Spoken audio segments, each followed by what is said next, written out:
میرے واجب الکرام قاری سکندری معاصر دوستوں بزرگوں اور نوجوان ساتھیوں، آج آپ حضرات کے سامنے ایک ایسے موضوع کو لے کر حاضر ہوا ہوں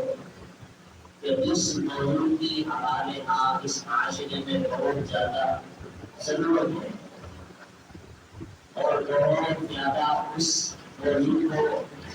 نہ سننے کی بنا پر، نہ سمجھنے کی بنا پر اور نہ اس کا مطالعہ کرنے کی بنا پر اتنے گھر کھڑا ہو رہے کہ اس کی کوئی انتہا نہیں ہے۔ اور وہ موضوع یہ ہے کہ میاں بیوی کے درمیان کے معاملات، میاں بیوی کے جو حقوق کے اندر والے تمام ان سے ناواقفیت کی بنا پر اتنے زیادہ گھر ویران اور گزر رہے ہیں جس کی کوئی انتہا نہیں۔ حالانکہ قرآن کا مطالعہ کریں اور رسول اللہ کے فرمان کا مطالعہ کریں تو دیگر کتابوں کا مطالعہ کریں تو ہمیں عجیب سا اس میں ایک سبق ملتا ہے۔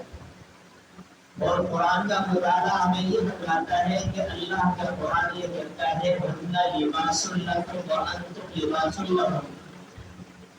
کہ اللہ تبارک و تعالیٰ نے مرد کے لیے اور عورت کے لیے ایک دوسرے کو لباس قرار دیا ہے۔ وَإِنَّ لِبَاسٌ لَكُمْ، کہ مردوں یہ عورتیں تمہارے لیے لباس ہیں، وَأَنْتُمْ لِبَاسٌ لَهُمْ، اور ایک مردوں کو اپنی عورتوں کے لیے لباس ہے۔ یہ لباس اور یہ پوشاک جو ہوا کرتا ہے اس کے اندر تین خوبصورتیاں ہوتی ہیں، تین اس کے اندر وجوہات اور سبب ہوا کرتے ہیں۔ نمبر ایک، پہلی بات لباس کے اندر یہ ہوتی ہے کہ لباس جب جسم کے اوپر ہو تو جسم کی پردہ پوشی ہوا کرتی ہے۔ جسم کے جتنے ہمارے جسم کے اندر سطر ہے، سطر پوشی ہوتی ہے۔ لباس کا پہلا مقصد اور پہلا سبب یہ ہوتا ہے جس کے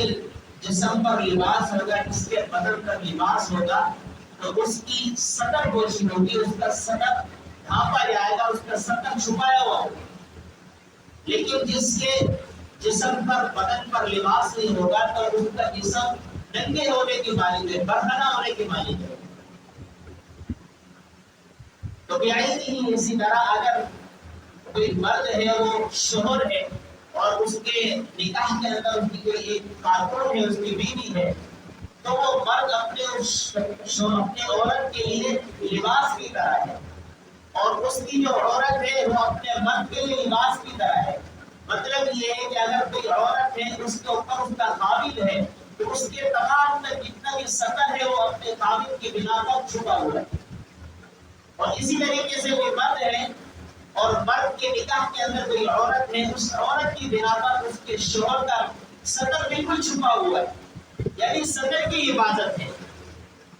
تو بہت بڑی گہرائی کی بات ہے، عمق والی بات ہے، جس کی بنا پر اگر آدمی اس کو سمجھے تو بہت زیادہ آگے سمجھانے کے لائق بھی ہو سکتا ہے کہ جب اللہ رب العالمین نے سطر چھپانے کا ذریعہ مرد کو اور عورت کو ایک دوسرے کے لیے بنایا ہے تو اندازہ لگاؤ کہ کتنی اہمیت کا حامل ہو گئے وہاں پر۔ ایک آدمی جب کسی عورت سے نکاح کر لیتا ہے، کرنے کے بعد اس کے جسم کی حفاظت ہو جاتی ہے۔ اس کے بعد دوسرا جو سبب ہے اس لباس کا وہ ہے خوبصورتی، حسن، جمال، زینت۔ تو جب ایک بندہ کسی عورت کے ساتھ مل جاتا ہے، نکاح کے بندھن میں وہ عورت اس کے نکاح کے اندر آ جاتی ہے تو اس نکاح کی برکت سے دونوں کے اندر خوبصورتی پائی جاتی ہے۔ خوبصورتی کیا پائی جاتی ہے؟ خوبصورتی یہ پائی جاتی ہے کہ اللہ نہ کرے اس عورت پر کوئی داغ ہو، کوئی دبا ہو، کوئی پہلے الزامات ہو، کوئی پہلے عیوب ہو، کوئی پہلے گندگیاں ہو، لوگوں کے بہتان کا ذریعہ بن گئی ہو، ان تمام تر بہتان، الزامات، عیوب، ساری کی ساری خامیاں، ساری کی ساری غلطیاں اس نکاح کی برکت سے اس مرد کے نکاح میں آنے کے بنا پر ساری کی ساری ختم ہو گئی، خوبصورتی کے اندر تبدیل ہو گئی۔ اگر اللہ نہ کرے وہ عورت پہلے زنا کے کام میں مرتکب تھی، اسی طریقے سے کسی غلط کاموں کے اندر وہ مبتلا تھی، لیکن اگر کسی شوہر کے ساتھ، کسی مرد کے ساتھ اس کا نکاح ہو گیا، نکاح کے بندھن میں آ گئی تو اللہ رب العالمین کی طرف سے اعلان ہوتا ہے کہ جب اس نکاح کی برکت سے میرے پچھلے سارے گناہ معاف ہو گئے، اب سنی کے اندر تم آ گئی۔ تو یہ خوبصورتی مل جایا کرتی ہے عورت کو اس مرد کے ساتھ نکاح کرنے کی بنا پر۔ اور بیائی نہیں اسی طرح اللہ نہ کرے کوئی مرد اس گندی حرکت میں مبتلا ہو، زنا کے اندر مبتلا ہو، غلط کاموں کے اندر مبتلا ہو، اسی طریقے سے بہت سارے افعال کیے جاتے ہیں، اس طرح اس کے اندر گرفتار ہو اور نکاح کے اندر آ جاتا ہے، اپنی کسی عورت سے نکاح کر لیتا ہے، نکاح کی برکت سے اللہ رب العالمین اس کے بھی سارے پچھلے گناہ کو معاف کرتا ہے۔ باقی پتہ چلا زنا کتنی گندی چیز ہے، بدپیلی کتنی گندی چیز ہے۔ اس گندی چیز سے خوبصورتی کی طرف لانے والی چیز کیا ہے؟ وہ نکاح۔ نکاح ایک دوسرے کا ہو گیا، ایک دوسرے کے ساتھ، تو اللہ رب العالمین نے اس نکاح کی برکت سے دونوں اس لباس کو خوبصورت قرار دے دیا۔ تیسری چیز ہے فخر۔ لباس کا جو ایک سبب ہے وہ ہے فخر۔ ایک عورت بے نکاحی ہو اور ایک مرد بے نکاح ہو تو فرمایا دونوں کے درمیان کے اندر اگر وہ 10 افراد کے اندر موجود ہے وہ شخص کہ بھئی اس کا نکاح ہوا بلکہ 10 افراد کا نکاح ہو چکا ہے، تو 10 افراد اپنے مابینی کے اندر ایک عورت سے نکاح کرنے کی بنا پر فخر محسوس کرتے ہیں کہ الحمدللہ ہم شادی شدہ ہیں، اللہ کے رسول کی سنت کو اپنایا ہوا ہے، ہم بچوں والے ہیں، ہماری نگرانی کے اندر اتنے بچے ہیں، ہماری زیر نگرانی میں ہماری خواتین ہیں، اسی طریقے سے گھر کے اندر نگہبانی کرتی ہیں، ہم بھائی والے ہیں، اندر گھر کی نگرانی ہمارے بیویوں کے ذمہ ہے، تو بڑے فخر محسوس کرتے ہیں۔ اور وہ ایک جو بیچارہ بے نکاح ہو شخص ہو وہ اپنے اندر کم تری سی محسوس کرتا ہے، احساس کم تری کا شکار ہوتا ہے، وہ کہتا ہے کہ یقیناً میں بالکل فخر کا باعث نہیں سمجھتا اپنے آپ کو، یہی حقیقت میں فخر کے باعث ہے جن کے ہاں نکاح ہو گیا۔ بیائی بھی اسی طرح خاتون کی طرف چلے جائیں، اگر 10 خواتین ایک جگہ موجود ہیں، ان میں سے 10 خواتین کے اندر سے 2 خواتین کی شادی ہو چکی ہے، نکاح ہو چکا ہے، لیکن ایک خاتون ہے اس نے ابھی تک نکاح نہیں ہوا اس کا، حالانکہ عمر بھی ہو چکی ہے، اس کے باوجود اس کا نکاح نہیں ہوا، تو وہ بھی اپنے آپ کو کمتر سمجھ رہی ہوتی ہے اور فخر سے اپنے سر کو بلند نہیں کرتی بلکہ جھکا کے رکھتی ہے کہ نہیں میں تو شادی شدہ نہیں، حالانکہ مجھ سے کم عمر کی بچیاں ہیں، ان کی شادی بھی ہو چکی ہے، ان کے بچے بھی ہیں، اپنے گھر کے اندر اچھے طریقے سے رہتے ہیں، اس کے باوجود میں عمر والی بھی ہوں، پیسے والی بھی ہوں، تمام تر چیزیں خوبصورتی اور حسن بھی ہے، لیکن نہیں ہے تو نکاح والی خوبصورتی اور فخر نہیں ہے۔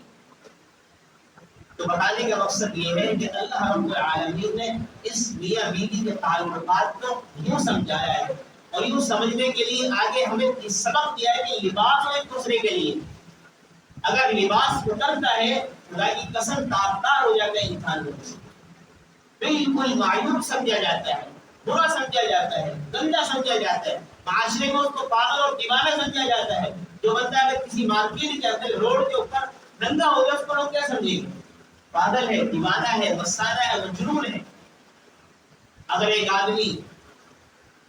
اچھے پوشاک کے اندر ہے، لباس اچھا پہنا ہوا ہے، زبردست طریقے سے مزہ آتا ہے، تمام جو چیزیں اچھی ہیں، لوگ اس کو سمجھتے سمجھدار ہے، دیندار ہے، نیک ہے، صالح ہے، اس طریقے سے اچھا آدمی ہے، کوئی پڑھا لکھا طبقے سے تعلق رکھتا ہے، تمام تر صفات اس کی نظر آتی ہے اس لباس کی بنا پر۔ لیکن ایک آدمی کا مال بھی ہو، جائیداد بھی ہو، تمام تر چیزیں ہوں، لیکن لباس ہے ایسے ہی بیچارے نے لباس گندا پہنا ہوا، شکل بھی چھپا ہوا نہیں ہے، ڈھکا ہوا نہیں ہے، تو لوگ اس کو سمجھتے کہ یہ پاگل ہے، دنیا کے سب سے بدترین شخص یہ ہے، سب سے غریب ترین شخص یہ ہے کہ دیکھا جائے تو اس کے پیچھے جائیداد بھی ہے، مال و دولت بھی ہے، ساری کی ساری چیزیں، لیکن لباس ٹھیک نہیں ہے تو پھر کچھ بھی ٹھیک نہیں ہے۔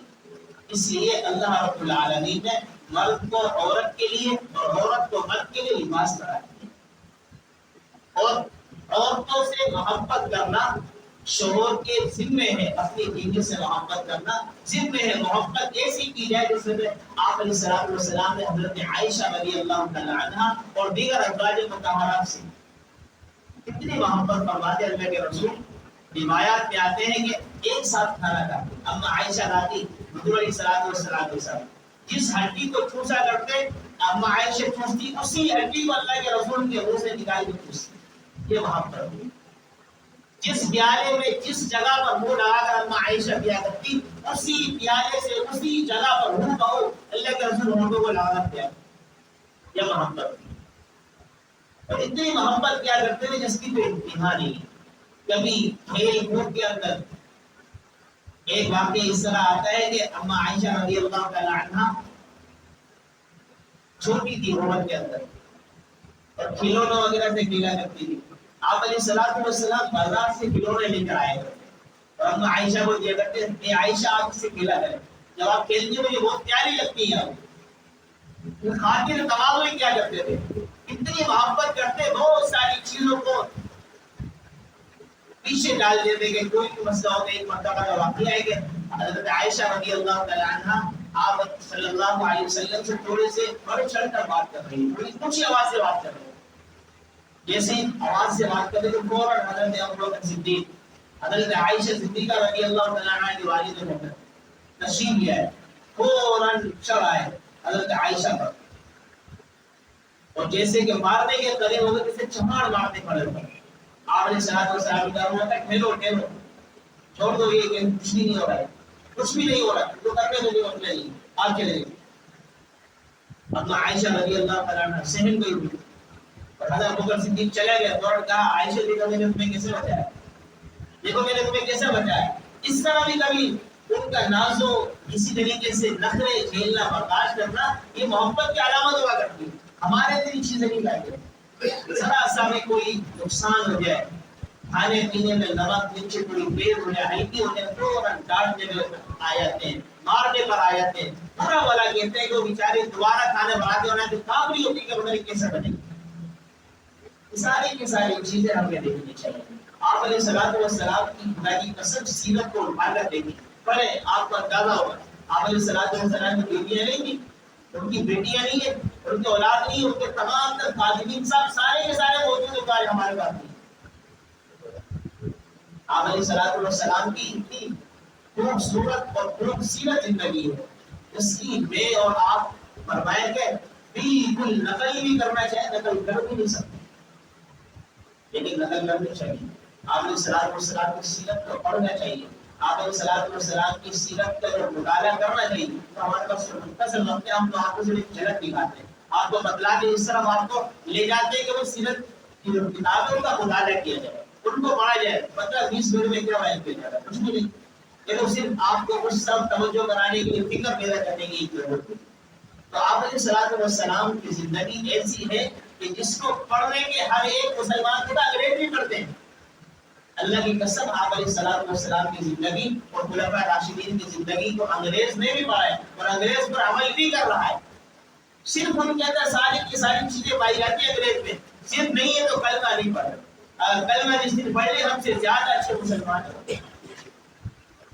آپ دیکھیں انگریز اگر ایک اسلام میں داخل ہوتا ہے تو ان کی نمازوں کی حالت نہیں ہے, کیسی نماز پڑھ رہا ہے. اس کے قرآن سیکھنے کی حالت ہے, وہ کیسے قرآن سیکھتا ہے. آج مسلمان ہے, قرآن بھی کیسا پڑھتے ہیں, قرآن سے دور ہے, نماز سے دور ہے. اگر نماز میں بھی آ گیا دھیان پورا کاروبار کی طرف ہے, اس کو انگریز کو دیکھو ترجمے کے ساتھ پڑھو, نماز کی طرف قرآن پڑھ رہا ہو, سمجھ کے قرآن پڑھ رہا ہو, اور ایسا قیام کرتا ہے کہ انسان کو لگتا ہے کہ کوئی مسلمان نماز پڑھ رہا ہے.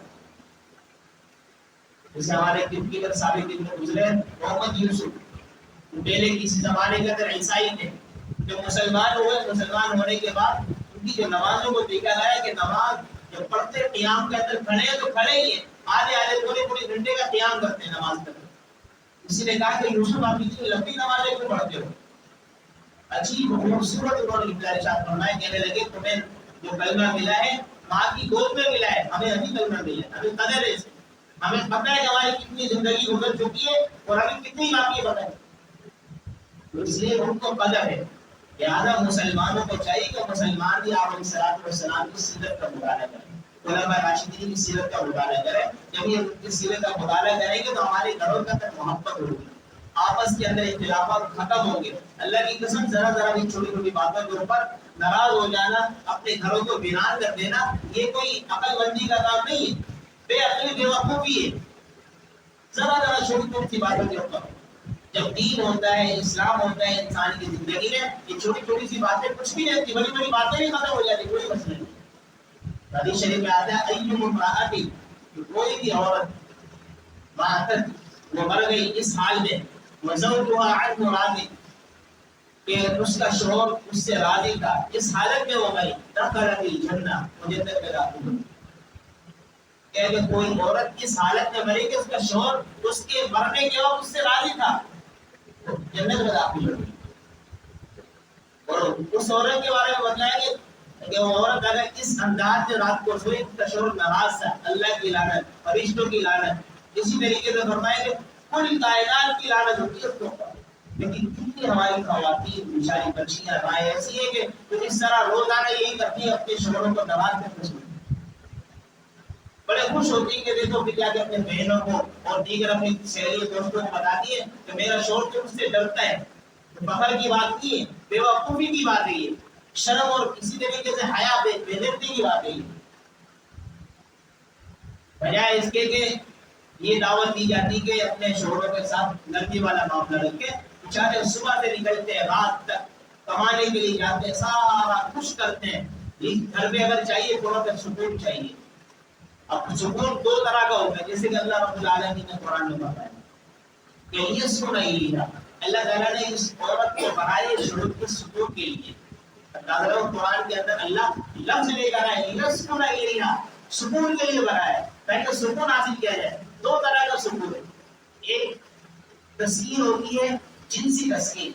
وہ سب سمجھتے ہیں کہ جو بالغ حضرات وہ سمجھتے ہیں جنسی تسکین مکمل کرنا، اپنے جائز خواہشات کو پورا کرنا عورت کے ذریعے، ایک یہ۔ ایک دوسرا سکون کیا ہے؟ ذہنی تسکین، آدمی کا ذہن کو سکون مل جاتا ہے، دماغ کو سکون ملتا ہے۔ دماغ کو سکون کب ملتا ہے؟ جو دیکھے گھر کے معاملات بالکل درست، گھر میں کھانا وقت پر ہے، بچے طریقے سے ہیں، بالکل جگہ جس طرح جو چیزیں رکھنی چاہیے اسی جگہ پر موجود ہیں، آگے پیچھے بگڑی پڑی نہیں ہے۔ اگر اس طرح کا ذہنی سکون بھی ہو، جنسی سکون کی خدا کی قسم بہت اچھے انداز میں زندگی گزرتی ہے۔ اگر عورت اپنے آپ کو قرب خان سمجھے کہ میں بڑی کسی کی خادمہ رکھ لوں تو یہ رکھ لو وہ رکھ لو۔ اما عائشہ رضی اللہ عنہا کے بارے میں آتا ہے کہ اتنی خاتمائیں تھی، دو تین خاتمائیں، لیکن اس کے باوجود بھی آپ علیہ السلام کا استقبال کرتی، آپ علیہ السلام کے کھانا خود بنا دی، آپ علیہ السلام کے کپڑے خود دھوتی، آپ علیہ السلام کے ساری چیزیں خود کرتی تاکہ محبت بڑھے کہ اللہ کے رسول جو میرے شوہر ہے اس کے لیے سب کچھ کر کروں گی۔ البتہ خادمہ میرا کام کرنے سے کرتے رہے کوئی مسئلہ نہیں ہے، لیکن اللہ کے رسول کا کام میں خود کروں۔ آج ہمارے یہاں بیویوں کے اندر ہوتا کیا ہے، یہ کرتی ہے کہ اللہ معاف فرما خادمہ رکھ لو، بڑے اس سے کرتی ہے، نفروں سے کہتی ہے وہ کام تمہارے کریں گے، ٹھیک ہے آپ کی ذمہ نہیں ہے۔ البتہ یہ بھی تو ہے نا، شوہر کے ذمہ صرف کیا ہے؟ شوہر کے ذمہ یہ تمہارا نام رکھتا ہے، تمہیں کتنی ضرورت سے زیادہ چیزیں دیتے ہیں، ضرورت سے زیادہ، ایک جوڑے کی ضرورت ہے 4 جوڑے دلواتے ہیں۔ اسی طریقے سے فرمائیں گے ایک چپل کی ضرورت 3 چپلیں دلواتے ہیں۔ اسی طریقے سے کھانے کے لیے 100 روپے کی ضرورت میں 300 دیتے ہیں۔ ساری کی ساری چیزیں دیکھنی چاہیے۔ اگر ہم نے اسلام کو ہی دیکھنا ہے، اسی طرح نقطۂ نظر کو دیکھنا ہے تو پھر بہت ساری چیزیں دیکھنی پڑے گی، لیکن دیکھو